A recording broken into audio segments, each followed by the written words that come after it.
This is a republic, if you can keep it, with Mark Brewer and Jeff Timmer. 11 months ago, I inherited a mess, and I'm fixing it. I'm Mark Brewer. And I'm Jeff Timmer. Welcome to the Blame It on Biden forever and ever and ever and ever episode of A Republic If You Can Keep It. The ACA tax credits are going, and nearly gone. It is not the Republicans' fault. It's the Democrats' fault. And with them, Republican prospects for the 2026 midterm elections. Adding to the political challenges of the GOP, Donald Trump's massively offensive response to two mass shootings and the horrific murders of Rob and Michele Reiner add to the Republican woes. The chorus of one-time MAGA acolytes breaking with Trump is growing louder, and his shouted, deranged, 19-minute televised, lie-laden rant/campaign speech didn't help and actually poured gas on a fire that already had a lot of gas poured on it before. A speech that Jimmy Kimmel labeled a liar-side chat. And the Michigan Legislature has concluded its 2025 session by setting an unenviable record in the process. Not counting the years when the legislature met only in even-numbered years, it was the least productive legislative session in Michigan history. The record up until this year was 1842, when Republican Governor John Barry signed 90 public acts. The 2025 session of the 103rd Legislature is estimated to have passed around 70.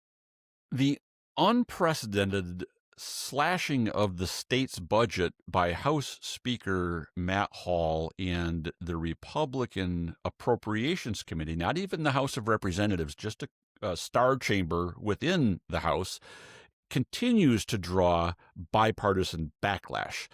And it's creating pain not just for their constituents around the state, but it's causing great political pain for Republicans that isn't going to go away.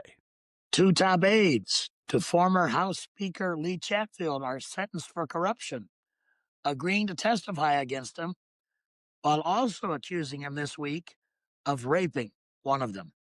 Yet another special election that signals real problems, massive problems for the Republicans and Donald Trump. Another Democratic overperformance, this time in Kentucky, where Democrat Gary Clemens scored a landslide victory in a special election for the Kentucky State Senate this past Tuesday night, demolishing Republican Kelvin Leach by a 72-25 margin, a full 20 points better than Kamala Harris's margin in 2024 and 18 points better than Joe Biden back in 2020.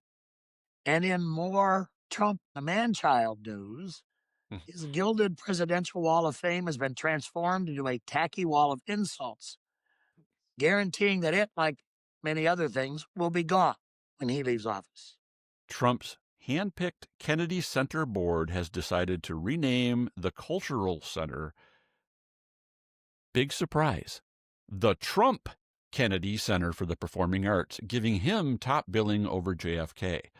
The Kennedy Center is named by federal law, which, of course, prohibits renaming the building without congressional approval, but I'm old enough to remember a time when, things like laws mattered, and it doesn't now, so he can do what he wants. And the price for Trump's ballroom has doubled from the original estimate, with the master contractor saying it's now going to require $400 million in billionaire largesse to finish. It looks like Trump is transforming the White House into his own personal theme park. Later in the podcast, we'll be joined by Congresswoman Debbie Dingell, the senior member of the state's Democratic delegation in Congress. The Dingell legacy, dating back to her father-in-law, John Dingell Sr.'s first term in Congress, which began in 1933. And the Dingell family legacy is the nation's health care program. Well, Jeff, why don't we start there, specifically with the limp effort of some House Republicans to make it look like they may actually give a damn about the cost of health care.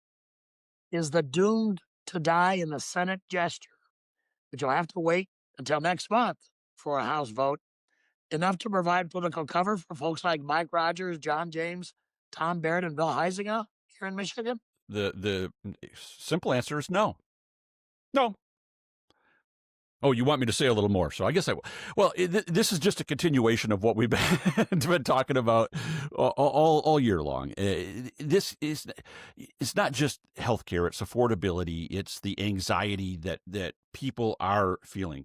Trump and the Republicans campaigned all throughout 2024 when the economic numbers, the real demonstrable economic numbers said, hey, things are getting better and actually improving in quite a number of meaningful ways. But what happened is Trump is not just a wrecking ball to the east wing of the White House, it's a wrecking ball to the economy, starting on day one with his I am the omnipotent ruler who can raise taxes and tariffs extra constitutionally, extra legally, and the tariffs, the chaos, the economic illiteracy that Trump and the Republicans have demonstrated throughout the year have tanked the economy, made last year's talking points a reality in 2025 as we head into 2026. People, the anxiety is palpable when it comes to the economy. Trump he went out with this ranting, raging, loud, angry speech. I can't even begin to contemplate what they thought that was going to accomplish, what he thought he was going to accomplish, what the team around him thought it was going to achieve, trying to tell people, don't believe your eyes, your ears, your brains, your wallet, or your refrigerators that are increasingly hard to fill. Don't believe the pain you're feeling as you're trying to buy Christmas presents for your family, the typical year-end holiday celebrations that people are paring back on.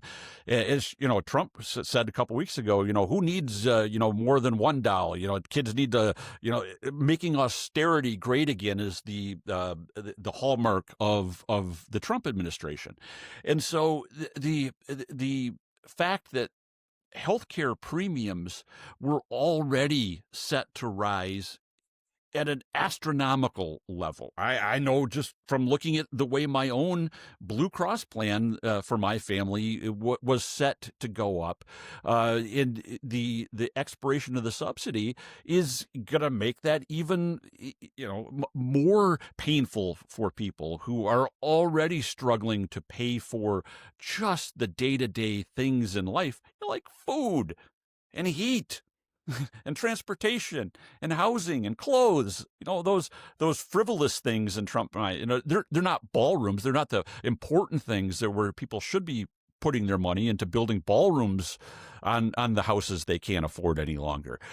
So it just shows this detachment from reality that the Republican leadership, the political leadership across the country, manifested, of course, and most prominently in Donald Trump, has with when compared to the rest of the people in the country. And when you look at 70% of the people in America, that includes a lot of Republicans, 70% of voters disapprove of Donald Trump's handling of the economy.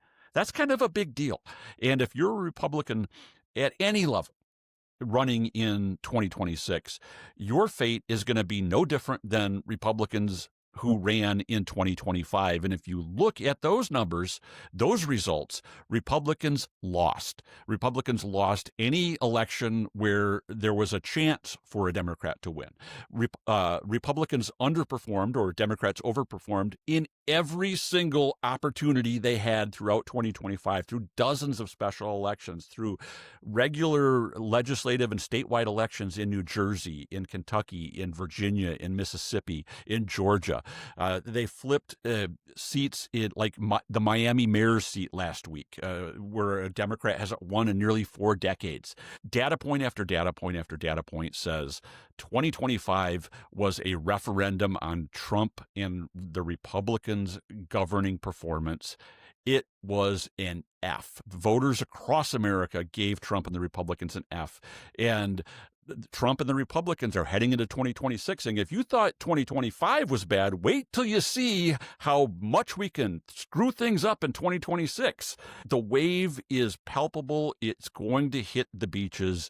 Republicans with any sense of Republican operatives with any sense of reality need to be figuring out how to where to circle the wagons, who to save, try to stave the arterial bleeding before the whole entire party bleeds out and suffers an extinction level event in 2026. Well, Jeff, as always, a very colorful and thorough analysis, my friend. And I agree. Far from providing political cover, this upcoming vote, I think, is going to cause heartburn, more than heartburn, for James, Barrett, and Huizenga. I mean, what do? Do they vote for this, which is what their constituents are demanding, and defy the Speaker and Trump? Or do they stick with the Speaker and Trump and vote no? I mean, this has put them in a terrible, terrible spot. They deserve it. Don't get me wrong. But they're going to pay the cost for this, just like they're going to pay the cost for voting for the big bill from last summer. Frankly, Jeff, I was surprised this week a little bit. And Huizenga chose this week of all weeks to announce that he is running for re-election.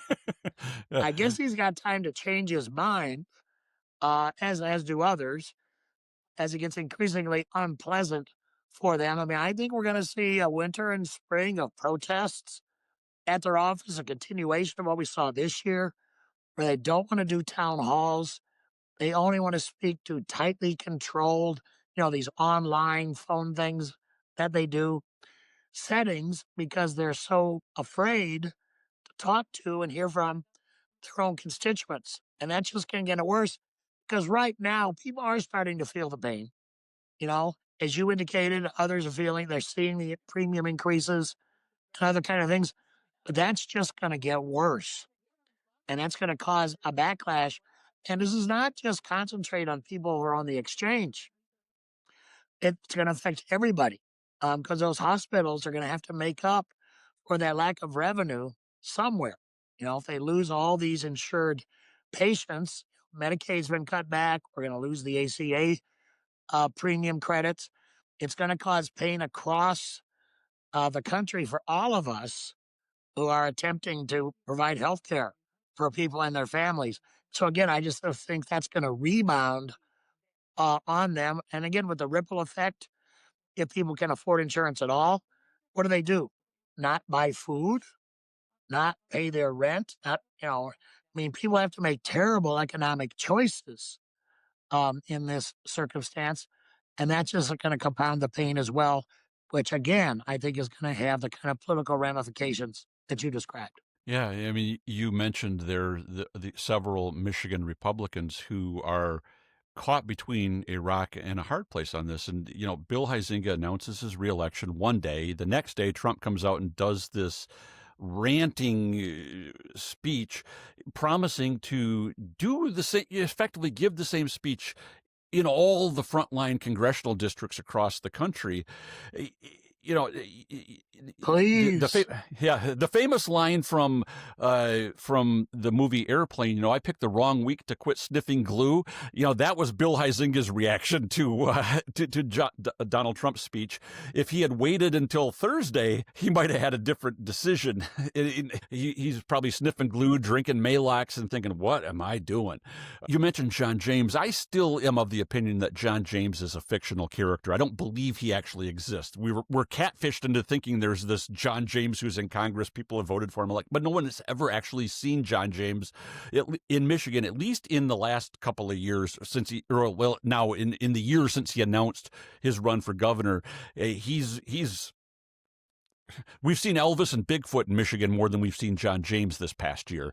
That shows you the kind of campaign that John James has run. And if he's going to continue to run this witness protection, I'm hiding in the witness protection program style of campaign as he heads into 2026, he can just lose next November, or if he happens to win in August, and stay wherever he's hiding after Jocelyn Benson trounces him. Yeah, Jeff, and again, it's just been just remarkable. I mean, you and I went through a laundry list of the political events of the week, all of which were terrible, most of which were brought on in one way or another by Trump. And yet there's radio silence from all these Republican candidates on all of it. They're not going to be able to get away with that. When campaign season starts, they're going to be held accountable for that silence, and as well as for their votes, obviously. But the time is soon coming for all of them, who are all hiding, as you indicated. It's not just James; it's Rogers. Pokes his head up once in a while, say, "Oh, I got enough petitions to get on the ballot." He may regret that. All this is going to come back to haunt them once the campaign season really starts in earnest. Right now, Democrats kind of distracted. We still have we have a vigorous Senate primary. We have a nominal gubernatorial primary. People are still getting their act together, getting on the ballot for Congress. But when it's time to start focusing in on these Republican incumbents and other candidates, the amount of ammunition that's going to be available to Democrats and to outside groups against these candidates is just going to be overwhelming. I hope they make wise choices, Jeff, right? And focus on things like affordability, healthcare, food prices, etc., and not get distracted by all these other things. When they're asked, they care about the Trump ballroom and his defacement of the Kennedy Center. But that's not a front and center issue, and I hope Democrats won't get distracted by those kind of issues and try to focus on those things. Democrats seem to be getting the message. I hear it from the party chairs, and I hear from others that it's about affordability, which is driving Trump crazy, right? We had that insane speech this week. We said, there's no affordability problem. This is all a Democratic hoax. And the more he does that, the more people just think he is so detached from reality. He's not keeping his campaign promises. I am worse off than I was a year ago, despite what the president says. And people are not buying this stuff about blaming Biden and blaming the Democrats. He's in charge. He's responsible for this. And I think the time for accountability is coming. I seldom dispute anything you say. The only thing I'm going to take issue with something you just said, though.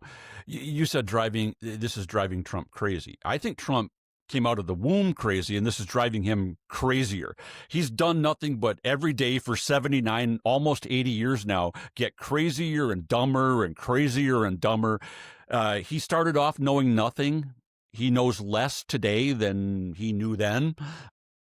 He has an IQ that measures in negative numbers. His grasp of history and the presidency and America's role in the world is non-existent, and that continues to be demonstrated over and over again. But other than that, we agree on most things. The presenting sponsor of A Republic If You Can Keep It is Epic MRA, measuring the pulse of Michigan for more than 4 decades.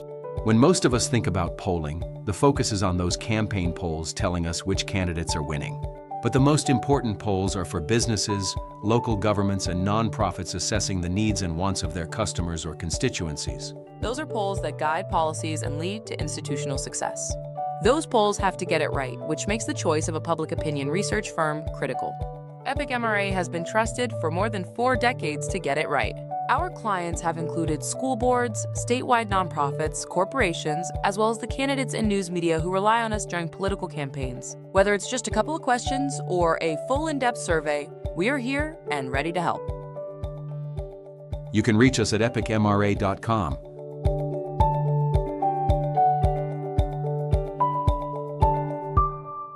Congresswoman Debbie Dingell was first elected to the U.S. House in 2015. She succeeded her late husband, John Dingell Jr., who was the longest-serving member of Congress in U.S. history. Her late husband had succeeded his father, who was first elected in 1932. If you can do the math, and I'm, the product of a lot of math tutoring throughout my life, I see that there's been a Dingell in the U.S. House nonstop for more than 90 years, 92 years, in fact.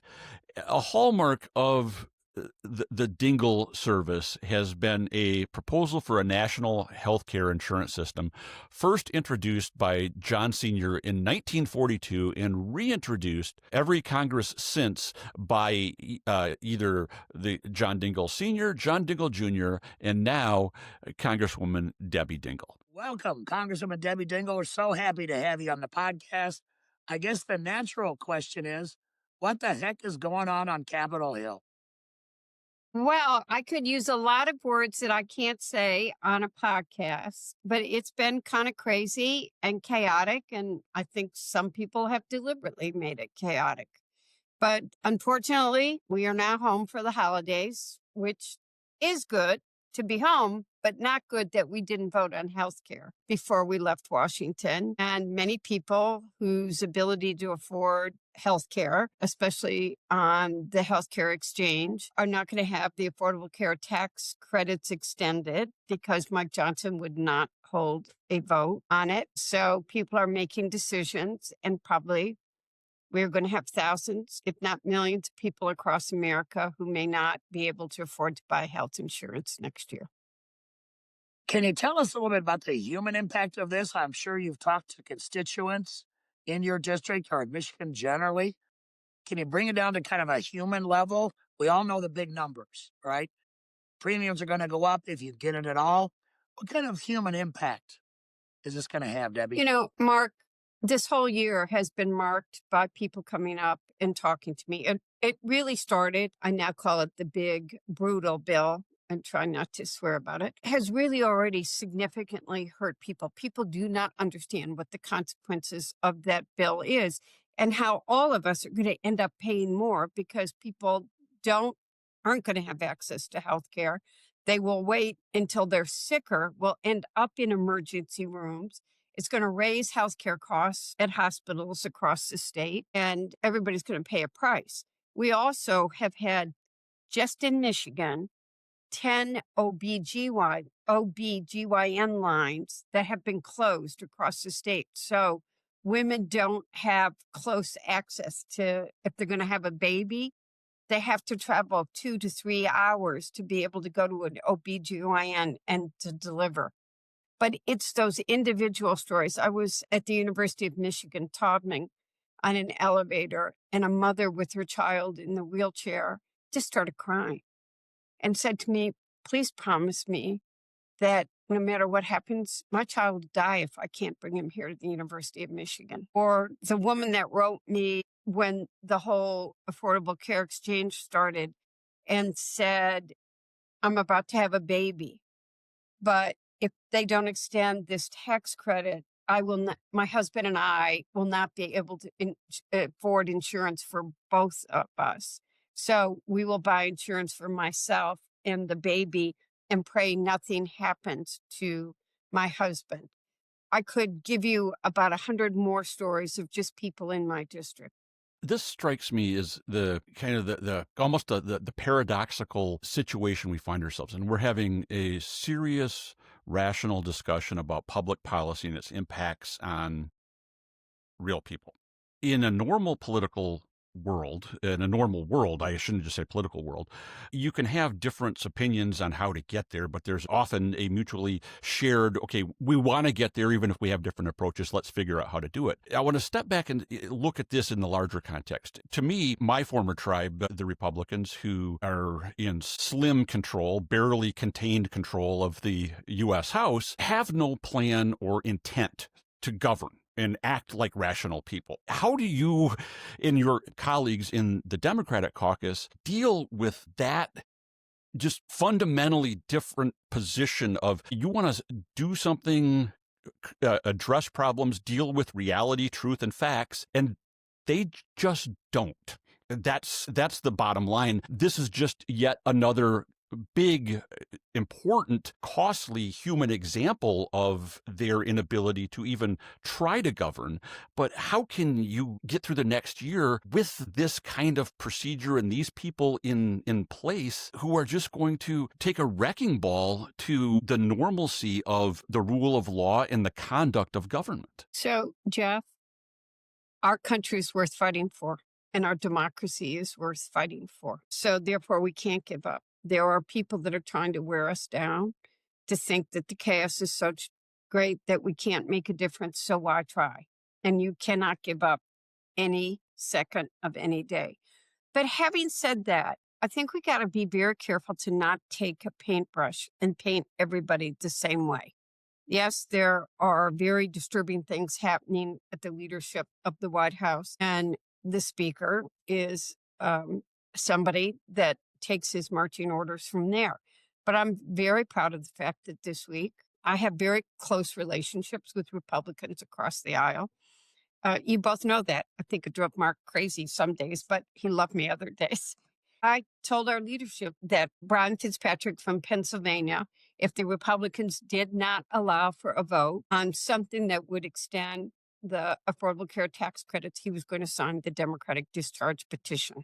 I knew it was true, and I told him that multiple times, and I talked to many other Republicans. And while there were four that signed it, four signed it on Wednesday, I had 10 more that were prepared to. And you get that by talking to people. They knew what was at stake. They have to go home, and it's their constituents that aren't going to have access to health care either. I worked hard with my other women colleagues. I've met frequently with many of the Epstein survivors. We got a discharge petition. Republicans signed it. Marjorie Taylor Greene, who I've had we had a screaming match that went viral on the Capitol steps. And I don't agree with her on a lot of things, but she called out behavior that was unacceptable. And so you don't give up on each other. You keep talking to each other. I'll quote my husband, who always said God gave us 2 ears and 1 mouth for a reason, to listen more and talk less. Then you got to listen to the other side. You got to work with them. And this country is worth fighting for. Our democracy is worth fighting for. And you're seeing cracks right now. And I think you're going to see a lot more discharge petitions next year. Debbie, one of the things I've seen, I'm sure you've seen it too. You're like you said, you're close to all of your colleagues. Many people simply leaving the Congress, even those that are in the majority, and some of them quietly saying to the press, or not so quietly saying to the press, this is not the way you should run the House. We should have some independence and so forth. But I fear that many of the people you're able to work with are just they're going to give up. You're not, but I fear they will. I think it's mixed. A lot. Elise Stefanik was the latest person to announce it today, dropped out of the governor's race and is not going to run again. But I have Republican friends on the other side that are going to run again. And I do think, a lot of people don't I hate it. They tell you not to read the posts that people do on social media, and I'm psychologically incapable of not. And it can leave you depressed for months. But and a lot of people don't want to face the physical threats anymore. They don't want to put their family in danger. And there are very real kinds of threats that way that people are taking into account. But there are others that want to work across the aisle. I am working with another number of people on problem solvers across the aisle. We all have different backgrounds, different perspectives, but we know we got to work together. So I understand why some are leaving, and I know that some are staying. And that's what democracy is. We bring in fresh faces. We have seasoned faces. And by the way, all generations have a seat at the table, young and seasoned. And the country is represented. We are a representative government, and we need to have representation from everybody at the table. I like the points you made, and it's very interesting from a kind of a parliamentary procedure point of basically government by discharge petition. It's not an ideal way. No. But you think we're going to see more of that, bipartisan discharge petitions on particular pieces of legislation? That's very interesting. I think if the speaker he's made commitments to a number of people the last couple of weeks that he would move legislation. Some of those commitments are to be part of the reconciliation process when the budget expires on January 30th. I know some people are going to do new discharge petitions in January. And quite frankly, I'm not going to tell you which subject, but I have a Republican we've been working on legislation with for several years. And if it's not in the reconciliation bill, it had been in the budget bill a year ago. It's managing pharmaceutical costs, which we need to do something about. And in the politics of the President Musk telling people not to agree to this bill, all the healthcare provisions in that bill got pulled. And I think if the only way to get healthcare issues taken care of, and on many issues from insurance to the cost of pharmaceutical drugs, and that's the only choice we have, they're going to be on many issues too, but that's the way we got to go. Is that going to give you some leverage at all with the Senate in terms of trying to get something through the Senate? Does that help? We were talking about what was going to happen this week in terms of, it's clear that the Senate will not vote a straight 3-year extension. They've already rejected that. But I met with some of my other colleagues, Republican and Democratic, with 4 senators, 2 Democrats, 2 Republicans from the Senate, who are trying to put together a proposal. And yes, Hakeem knew that if we got the 3-year through, we'd have to negotiate with the Senate.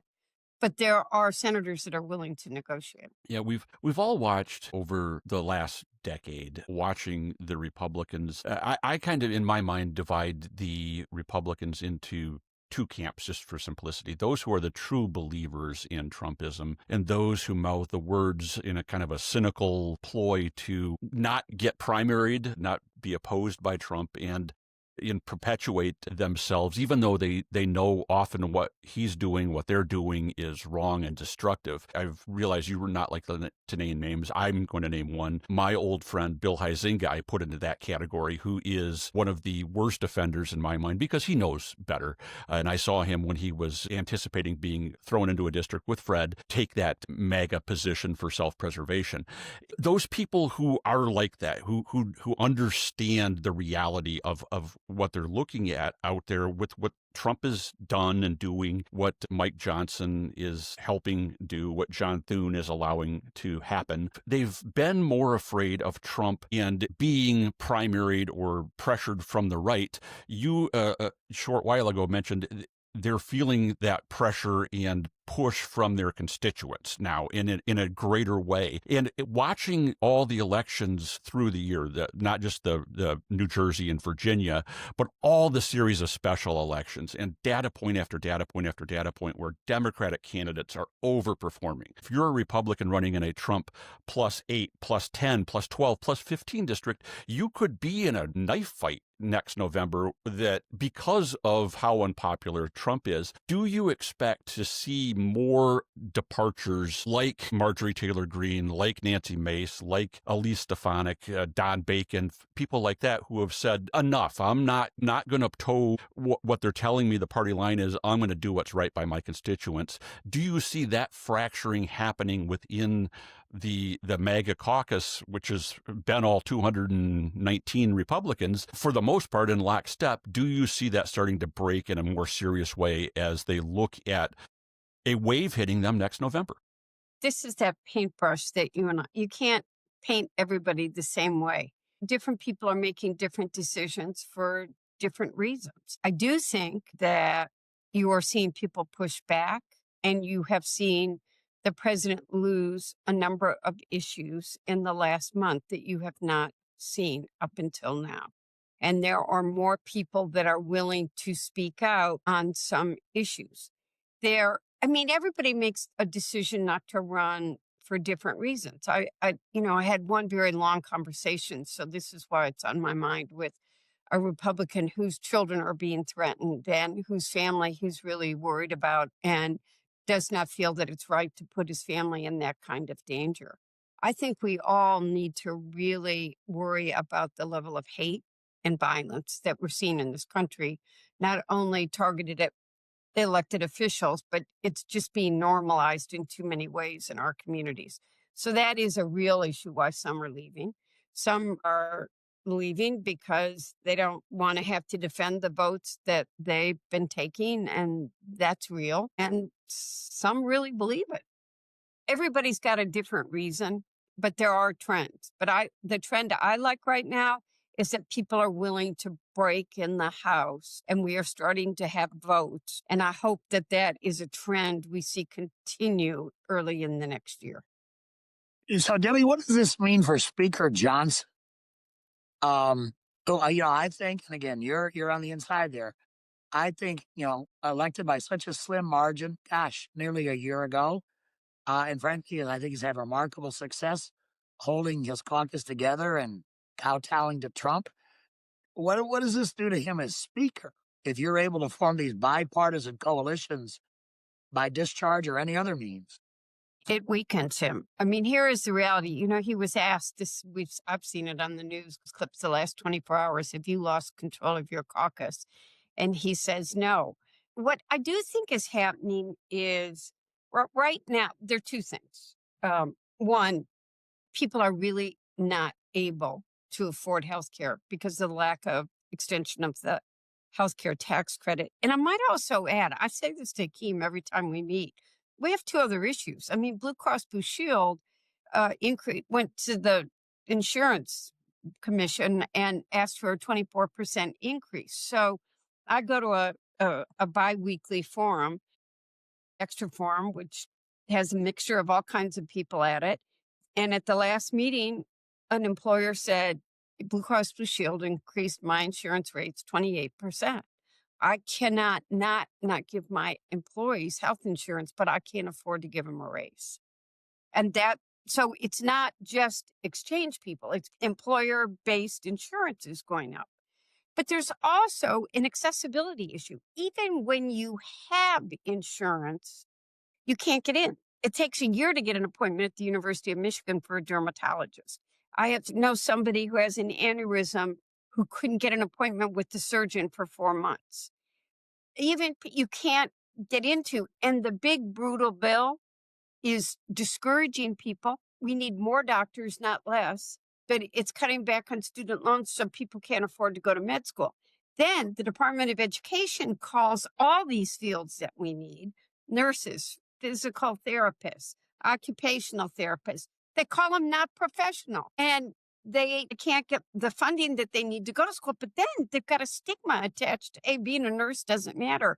We need more healthcare professionals, not less. And then there are other people have no idea how bad that big brutal bill was. So you saw what happened on SNAP. And now states are really having very significant issues on people who are really hungry. We saw the callousness of this administration when they wouldn't, money that was there, they wouldn't authorize so people would be able to afford basic food. And there's still SNAP consequences going on in the state. I mean, I could keep going about what happened in the big brutal bill, while they tried to make many of the dates post 26 so they wouldn't pay the consequences of it for the 26 election. You're seeing real ramifications now in communities across the country that had no idea what was in that bill was in there, but the billionaires got their tax cuts. I mean, this is even, to me, we had to come back for the 4th of July recess because the billionaires had to have their taxes extended that didn't expire into December 31st. Had to have that done by July 4th.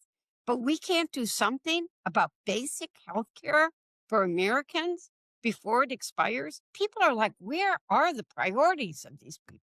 Right. Well, I was interviewed by a publication yesterday, and they asked me, the Republicans have been talking about repealing the ACA and Obamacare since 2010. Now, here we are 15 years later, and it's still one of their primary talking points. Have they ever had a plan to actually replace it with something? And that was the question I was asking. I said, I don't think so, and not that I'm aware of. It's just simply saying we're opposed to it and we're going to break it and tear it down. That's not policy. That's not governing. 15 years is ample time to come up with something. And now we hear these really trite talking points coming out there. We want to give consumers the healthcare money directly, not the insurance companies, and they can make their decisions. Well, everybody who's ever experienced healthcare in the United States knows it's the insurance companies who make those decisions. You can't, as a consumer, decide, I'm going to go here and pay this much, and I'm going to go here and pay that much. The insurance companies tell you where you're going to go and how much you're going to pay. These guys, and I am painting them with a brush because that's the caucus talking point right now, is that it's an unrealistic, simplistic unicorn rainbow pie in the sky talking point that offers no real policy, no solution, no relief for the people who are suffering this anxiety. And I assume there are serious actors within the Republican conference who will at some point, or have with you and your colleagues, had discussions about things they would like to change. Do you think those people can ever get to the table, ever come up with any serious input or contribute to the process? Or is this just going to be this partisan divide? Republicans are just opposed to it, and Democrats are trying to take the issue seriously. And if something needs changes, we need to make changes. I'm going to come back at you, Jeff, and say that their constituents are going to demand some. They have never come up with anything, but people are really hurting. They can't afford their health insurance. They can't afford their medicine. They can't get into the doctor. There are life and death situations going on every single day. I look at Medicare. Now, I would say no Republican would ever touch Medicare. You get a few that do, but Medicare is critical now to seniors, and those with disabilities, being able to go to the doctor, to be able to get the care that they need. That bill took 25 years to get passed. It was first introduced, someone might have had my last name, in the early 40s after the passage of Social Security. And by the way, people called Social Security communism when it was first passed, socialism. And we had seniors that were homeless, were living on the streets, it passed for a reason. And at some point, the people are going to say to their elected representatives, I can't afford to go to the doctor. I'm going to die, or my father's going to die, or my child's going to die. And they're going to have to do something. I wish we could sit at tables and really talk this through. And I want to make this clear. I am talking to Brian Fitzpatrick, has been an incredible partner. I work with him on disability issues and other issues as well. Buddy Carter and I are trying to do pharmacy benefit manager reform. I have many seniors and caregiving. And all of those issues, I am working with people, and you just don't give up. You got to keep fighting. And if you don't give up, you keep pushing. People organize on the ground. They make sure their elected representative is hearing what the reality is and how they need policy that is going to support them. Then you can get it done. And I refuse to give up hope, and I refuse to stop work. That seems like a powerful end to the conversation. Congresswoman Debbie Dingell, thank you. The time has flown by. Thank you for the hard work you are doing to try to salvage this particular issue of extending the ACA subsidies and help people with dealing with this out-of-control healthcare costs. Everything else that you're doing, we really appreciate you taking the time to talk with us on A Republic, if you could keep it. I'm grateful that you all invited me to talk about something you care about deeply and I care about deeply. Thanks very much, Debbie. That's a wrap for this week. Our great thanks to Congresswoman Debbie Dingell for imparting her wisdom and perpetual positivity to our podcast. We want to wish you and yours a Merry Christmas, Happy Hanukkah, Happy Kwanzaa, and in general, the happiest of holidays. And we all want to thank you for honoring us with a few minutes of your time every week throughout 2025. We're so grateful that you listen to us here on this podcast. If the Republic is still standing, Mark and I will be back for our final podcast of the year next week. As always, thank you for your attention to this matter. A Republic, if you can keep it, is a copyrighted presentation of Michigan Citizens for a Better Tomorrow.